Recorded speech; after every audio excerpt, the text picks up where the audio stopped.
Breaking చూస్తున్నాం. ఇవాళ Telangana cabinet భేటీ కానుంది. రాష్ట్ర పునర్విభజన జరిగే 10 ఏళ్లు పూర్తి కానుండడంతో పునర్విభజన చట్టానికి సంబంధించి పెండింగ్లోని తెలంగాణ ఏపీ మధ్య అపరిష్కృతంగా ఉన్న అంశాలపై కేబినెట్లో చర్చించబోతున్నారు. అలాగే ఆగస్టు 15 లోపు రైతులు రుణమాఫీ చేసి తీరాలని ముఖ్యమంత్రి ఇప్పటికే అధికారులను ఆదేశించారు.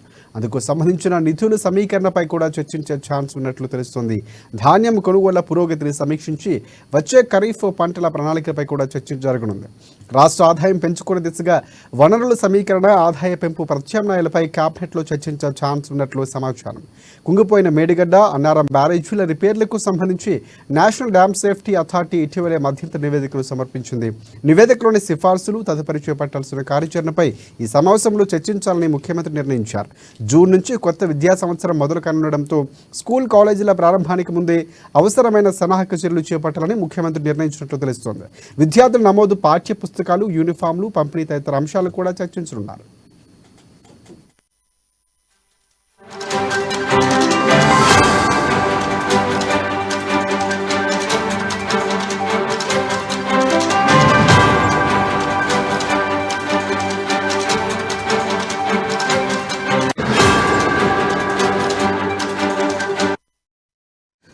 బ్రేకింగ్ చూస్తున్నాం. ఇవాళ తెలంగాణ కేబినెట్ భేటీ కానుంది. రాష్ట్ర పునర్విభజన జరిగి 10 ఏళ్లు పూర్తి కానుండడంతో పునర్విభజన చట్టానికి సంబంధించి పెండింగ్లోని తెలంగాణ ఏపీ మధ్య అపరిష్కృతంగా ఉన్న అంశాలపై కేబినెట్లో చర్చించనున్నారు.